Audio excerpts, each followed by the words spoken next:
안녕하세요. 이민경 행정사입니다. 오늘은 해외 송금에 대해서 말씀드리겠습니다. 여러분 좋아요, 구독, 알림 잘 부탁드립니다.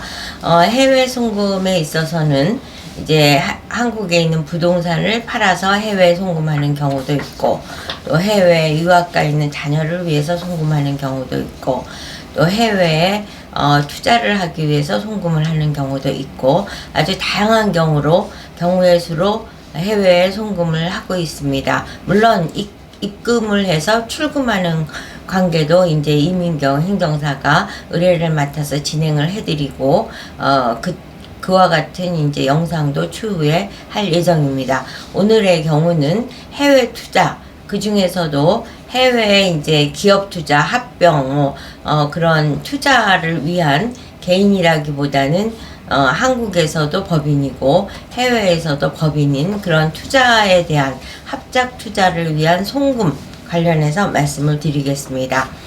이런 업체들도 이제 대부분 외환거래은행에 방문을 하여서 이제 송금을 하려고 그랬을 때 한국은행에서 신고필증을 갖고 오십시오 해갖고 이제 송금을 하고자 하는 목적이 중단돼서 이제 부랴부랴 서치하다가 해외 송금 전문가 이민경 행정사에게 연락을 주고 계십니다.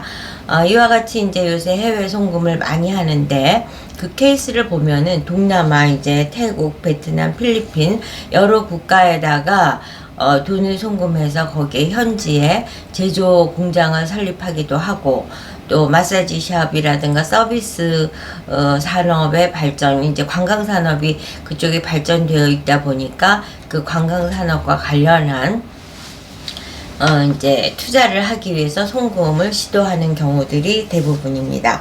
그러면 외환거래법을 이제 본인이 송금을 해놓고 자기도 모르게 위법자가 되는 사례도 있습니다. 외국환 거래법 18조에 의하면 거주자가 해외에 자본거래를 할 경우는 반드시 사전에 신고하도록 규정이 되어 있습니다. 근데 이제 보통 내 돈 보내는데 뭐 무슨 상관이야, 이렇게 가볍게 생각을 하다가 이제 위법을 하게 되시는 거죠.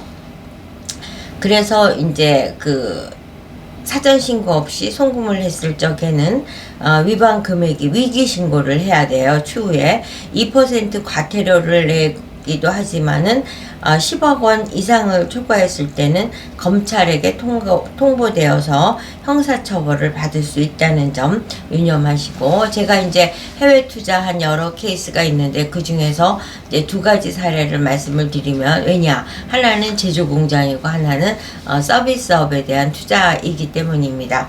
한 회사 이제 동남아의 건설 자재 공장을 합작 투자를 하기 위해서 송금하는 케이스입니다.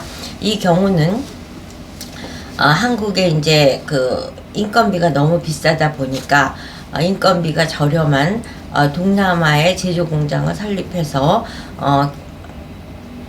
그러니까 경상비 지출을 최소화하면서 인건비 지출을 최소화해서 이제 경쟁력 있는 가격 경쟁력을 확보하기 위한 목적으로 동남아의 건설 자재 공장을 설립하려고 그랬는데, 이제 외환거래은행에 갔더니 한국은행에서 신고필증을 받아와라, 이렇게 되는 거예요. 그래서 이제 중단이 돼서 연락이 왔습니다.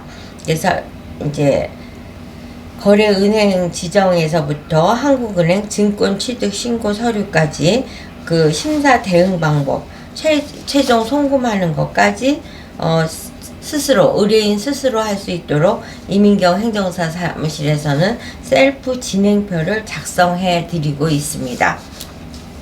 그래서 셀프 진행 작성표를 갖고 하다가 이제 소견서, 사유서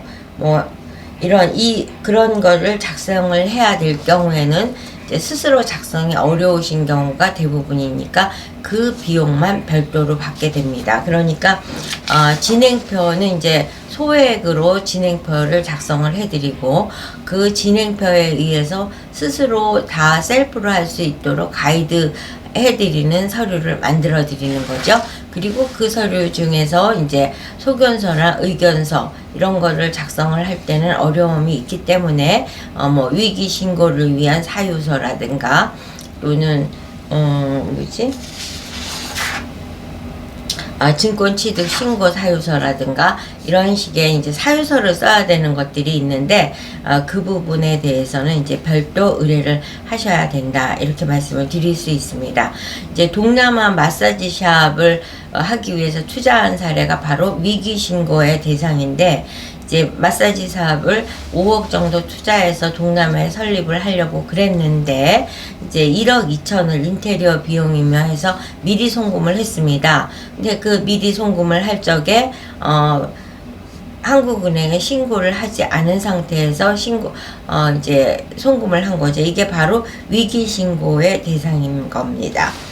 위기 신고의 경우는 앞서서도 말씀을 드렸지만 송금액 위반 금액의 2%의 과태료를 내야 되고 또 위반 금액이 10억 원이 초과했을 경우에는 검찰에 통보돼서 처벌을 받게 된다는 점. 어찌됐든 여기 1억 2천이니까 벌금을 내야 되겠죠.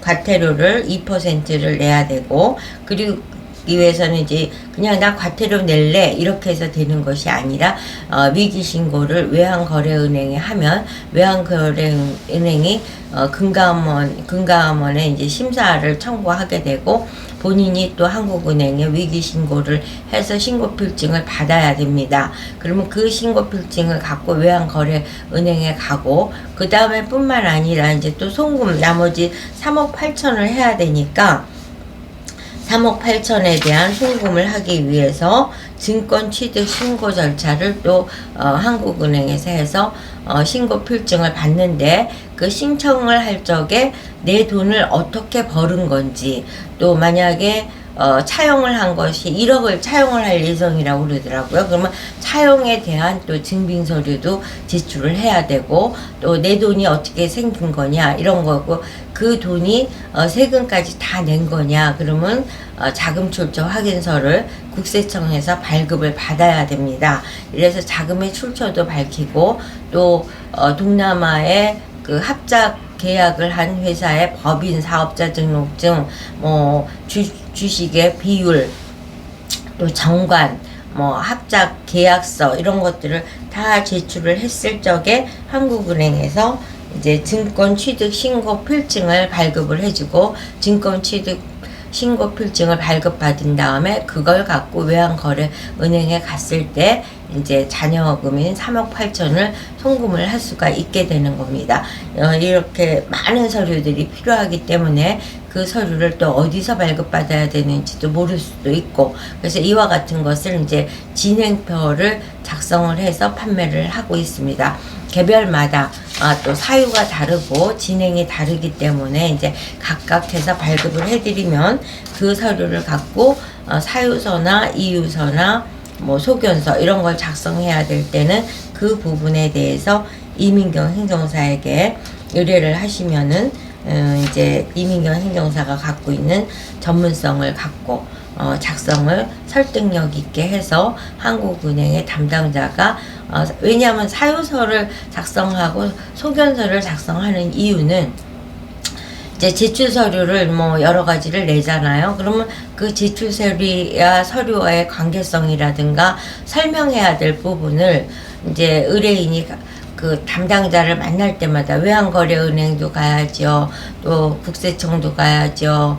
또 한국은행도 가야죠. 이런 때마다 중구난방식으로 얘기하지 않고 사유서 한 장으로 설명이 한꺼번에 될 수 있도록 작성을 해드리는 것이 소견서이고 사유서라고 이해를 하시면 될 겁니다. 그래서 이민경 행정사는 외환을 송금하고자 하는 또 해외 투자를 위해서 송금하고자 하는 분이 송금 진행에 대한 진행표를 구입하시고 또 진행표에 근거해서 본인이 셀프로 모든 과정을 하는데 그 과정 중에서 사유서나 소견서를 작성해야 되는 사례가 있을 경우에 그 그에 대해서는 이제 별도 의뢰를 해서 이제 완전하게 송금이 성공적으로 될 수 있도록 이민경 행정사의 조력을 받는 것이 이제 최선의 방법이라는 점을 설명드리면서 오늘의 영상을 마치도록 하겠습니다. 좋아요, 구독, 알림 잘 부탁드립니다.